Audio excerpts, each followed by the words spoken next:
In 2026, the average person receives dozens of smartphone notifications every day, and studies show that many are checked within minutes of arriving. Researchers increasingly warn that the fragmented nature of constant digital interruptions erodes our ability to sustain attention, and over 75% of the global workforce reports some degree of burnout, the highest number ever recorded in the history of labor research. We have more technology than any civilization that has ever existed, more comfort, more entertainment, more connection, and yet the data says we are more distracted, more exhausted, and more quietly miserable than at almost any point in modern memory. In 1990, a Hungarian psychologist named Mihaly Csikszentmihalyi published a book that, without exaggeration, predicted this exact crisis. The book is called Flow, The Psychology of Optimal Experience. And the argument it makes is so precise, so uncomfortably accurate, that reading it in 2026 feels less like studying psychology and more like reading a diagnosis of an illness you didn't know you had. This is not a summary, this is a commentary, because this book doesn't just describe how happiness works. It explains, with surgical clarity, why almost everything we are doing in the modern world is engineered to prevent it. Let us begin with the question that opens the book.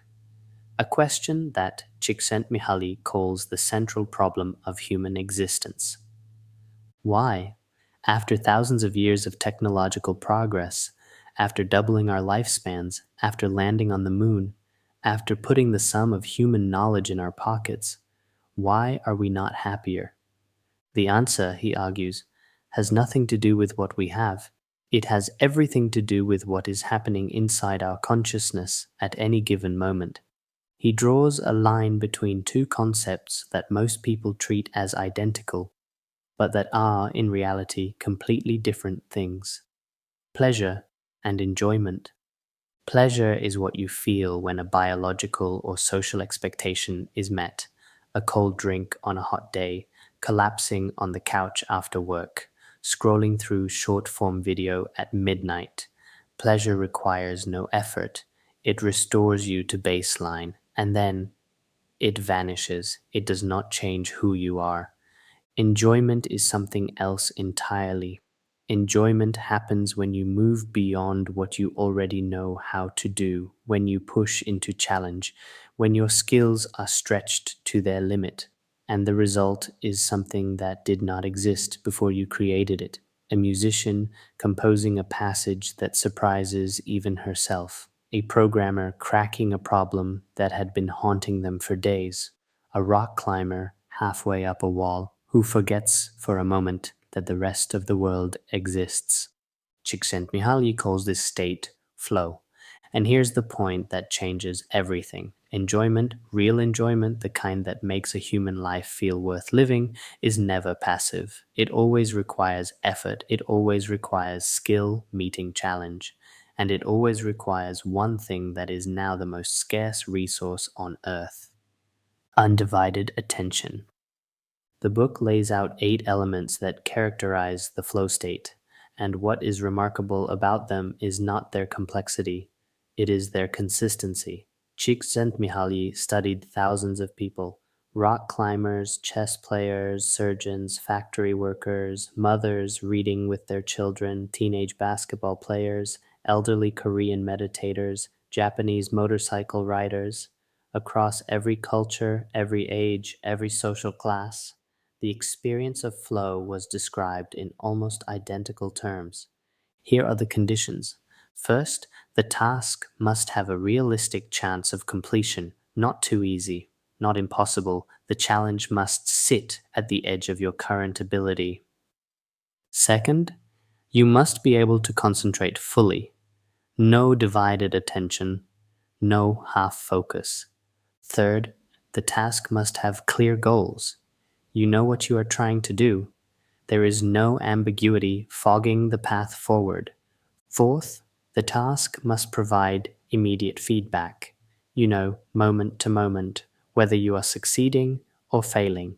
Fifth, involvement becomes so deep that it removes the worries and frustrations of everyday life from your awareness. The mortgage payment, the unread emails, the argument from this morning, they all disappear. Sixth, you experience a sense of control over your actions, not the anxious illusion of control we get from refreshing a news feed, but real earned agency. Seventh, concern for the self vanishes.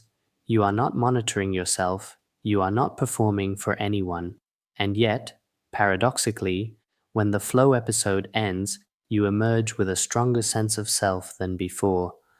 And eighth, your sense of time is altered. Hours feel like minutes, or a single minute stretches to contain an impossible depth of experience. Now, hold those 8 conditions in your mind, and then consider the average experience of a knowledge worker in 2026. They wake up to a phone that has already accumulated dozens of notifications. They commute, physically or digitally, to a workplace where, according to Microsoft's own research, 80% of employees report lacking the time or energy to do their actual jobs. They sit in open plan offices or attend back to back video calls where they are interrupted on average every 3 to 5 minutes. The goals of their work are often unclear. The feedback is delayed by weeks or buried in performance review cycles.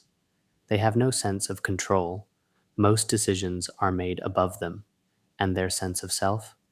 It is under constant surveillance, measured by productivity software, engagement metrics, and the quiet dread of quarterly reviews. Every single condition of flow is systematically violated. And then we wonder why 75% of the workforce is burned out. We wonder why employee engagement has collapsed. We wonder why Gen Z is abandoning smartphones for flip phones, literally downgrading their technology in a desperate attempt to reclaim something that was taken from them so gradually they didn't notice until it was gone. Csikszentmihalyi saw this coming. In 1990, he wrote, and I am paraphrasing, that the primary obstacle to happiness is that the universe was not designed with the comfort of human beings in mind. But the secondary obstacle, the one we create ourselves, is the belief that if we simply acquire enough money, enough status, enough comfort, enough stimulation, happiness will eventually arrive. It never does, because happiness is not a destination, it is a mode of operation. It is what consciousness feels like when it is ordered, when attention is invested in a challenge that matches your skill and the rest of the world falls away. There is a section of this book that I think about constantly. Csikszentmihalyi calls it the paradox of work. He conducted studies using something called the experience sampling method, essentially paging people at random moments throughout the day and asking them, "What are you doing right now and how do you feel?" The results were startling. When people were at work, 54% of the time they were in a state of flow. Challenges were high, skills were engaged, they felt strong, creative, concentrated, motivated. When they were in leisure, watching television, scrolling, socializing casually, only 18% of the time were they in flow.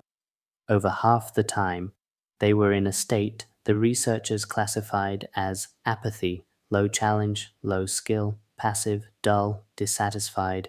And here is the paradox. Even when people reported feeling good at work, they said they wished they were somewhere else. And even when they reported feeling apathetic during leisure, they wished for more of it. We have been conditioned by culture, by advertising, by the entire machinery of consumer capitalism to believe that work is the thing we endure and leisure is the thing we live for. But the data says the opposite. For most people, work is where flow happens, and leisure, the way most of us practice it, is where consciousness falls apart. Think about that the next time you finally get to the weekend. Sit down with nothing to do and feel an inexplicable wave of emptiness. That is not a character flaw. That is psychic entropy. Your consciousness has no challenge to organize itself around, and so it collapses into disorder. Now, Csikszentmihalyi does not argue that all work produces flow. He is precise about this. There is a difference between work that is structured like a flow activity, with clear goals, immediate feedback, appropriate challenge, and room for skill development, and work that is simply labor. The surgeon who finds every operation exhilarating is experiencing flow because surgery is, by its nature, structured like a game. The goals are crystal clear: cut out the tumor, set the bone. The feedback is instant. Is there blood in the cavity or not? The challenge is appropriate and always escalating, and the ritual of preparation, scrubbing in, gowning up, entering the theater, strips away every distraction from the outside world. Compare that to the average corporate meeting of 2026. Unclear agenda, no defined outcome. Feedback arrives, if it arrives at all, weeks later in a Slack thread no one reads. No wonder the people who thrive at work are often the ones who have learned, consciously or unconsciously, to redesign their own tasks into something that resembles a game. The book tells the story of a man named Joe, a welder in a railroad car factory in South Chicago, one of the most monotonous industrial jobs imaginable. But Joe had taught himself to understand every machine in the plant. He could fix equipment that baffled the in-house engineers. He had transformed his backyard into an elaborate garden with a sprinkler system he built from scratch, complete with concealed prisms that broke the water spray into rainbows. When his co-workers left the factory each evening to numb themselves at the bars that lined every third corner, Joe went home to build things, to learn things, to push his skills further. Csikszentmihalyi calls this an autotelic personality. Auto, self, telos, goal. A person who does things not for external rewards, but because the doing itself is the reward. And the book argues persuasively that this is not a personality trait you are born with. It is a skill that can be developed. And this is where the book becomes not just interesting, but genuinely dangerous to the systems we live inside.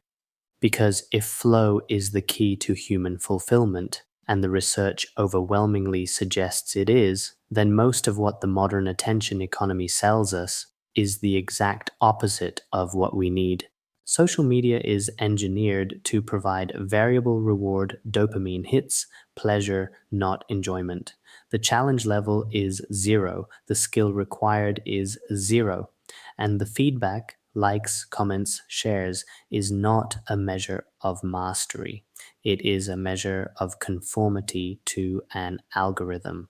Short form video is the purest anti flow technology ever invented. It trains the brain to expect novelty every 15 to 60 seconds. It destroys the capacity for sustained attention, and it replaces the deep enjoyment of building something, of struggling and failing and eventually succeeding, with the shallow pleasure of consumption.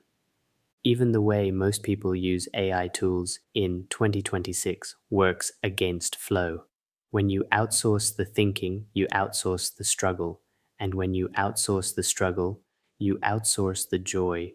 The people who are thriving with AI right now are not the ones using it to avoid challenge. They are the ones using it to raise the level of challenge, to take on problems that would have been impossible before, to push their skills into territory they could never have reached alone. That is flow, that is the difference. So, what does this book actually ask you to do?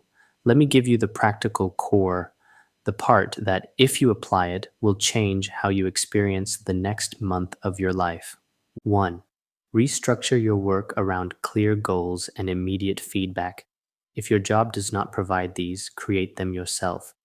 Break every project into subtasks with defined completion criteria. Track your own progress. Do not wait for your manager to tell you how you are doing. Design your own scoreboard. 2. Deliberately seek the challenge skill balance. If you are bored, the challenge is too low. Raise the stakes. If you are anxious, the challenge is too high. Build a smaller skill first. Flow lives in the narrow channel between these two states. Learn to navigate toward it consciously. 3. Protect your attention as if your life depends on it, because in a very real sense, it does. Every notification you allow is a withdrawal from the account that funds flow. Every context switch is a tax on your consciousness. In 2026, the single most radical act of self-improvement is not a new productivity app. It is turning off your phone for 2 hours and doing one difficult thing with your full concentration. 4. Redesign your leisure. Stop defaulting to passive consumption. The data is unambiguous. Passive leisure produces apathy, not happiness. Replace scrolling with something that has a learning curve, a musical instrument, a physical skill, a language, a craft, something where you can fail, improve, and feel yourself growing. And 5, perhaps the most important of all, learn to find flow in the ordinary. Csikszentmihalyi tells the story of Serafina, a 76-year-old woman in the Italian Alps who milks her cows, tends her orchard, cards wool, and carries hay on her head across mountain trails. When asked what she would do if she had all the money and time in the world, she laughed and repeated the same list.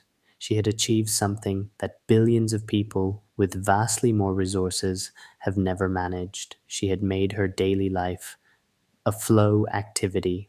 That is not naivety, that is mastery, and it is available to anyone willing to do the work of restructuring their own consciousness. Here is the truth that Csikszentmihalyi delivered in 1990, and that the world of 2026 is only now beginning to understand. The quality of your life does not depend on what happens to you. It depends on what happens inside you, on how your consciousness processes the raw material of experience. And that processing is not automatic. It is not determined by your genes, your salary, or your circumstances. It is a skill you can sharpen every single day. Flow is the name for what that skill produces when it is working at its best. The book is called Flow, The Psychology of Optimal Experience by Mihaly Csikszentmihalyi. The link is in the description below.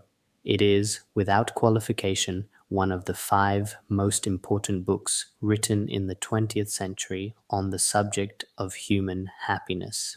And in a world that is drowning in distraction, burning out its workers, and selling shallow pleasure as a substitute for deep fulfillment, it has never been more essential. If this commentary gave you something you can use, share it with someone who needs to hear it, because the people who need this book the most are usually the ones who do not yet know it exists. Until next time.